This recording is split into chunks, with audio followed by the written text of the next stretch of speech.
İnsan öləndə müsəlman, ona dirilər tərəfindən əsasən 4 şey vacibdir. Birinci onu yumaq, o yuyulur. Sonra kəfənlənir.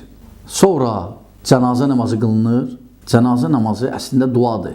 O bizim qıldığımız namazlar kimi deyil. Çünki orada rüku, səcdə yoxdur. Ona görə qəbirstanlıqda icazə verilib cənazə namazı. Amma başqa namaz yox.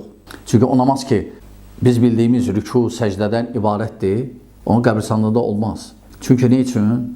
Qıraqdan elə bir ki, qəbirlərə ibadət edən kimi görsənirsən, ona görə. Fikir versəz, dinimiz əgər sadəcə oxşayırsa, qadağanlayıb. Ona görə qəbirstanda namaz qılmaq olmaz, haramdır. Bir dənə istisna nədir? Cənazə namazı, çünki cənazə namazında rüku, səcdə, əyilmək yoxdur. Qiyamda da 4 dənə təkbirdən ibarət duadır, namazdır. Deməli, birinci, müsəlman dünyasını dəyişəndə onu yumaq, sonra kəfənləmək, sonra cənazə namazı qılmaq, sonra dəfn eləmək.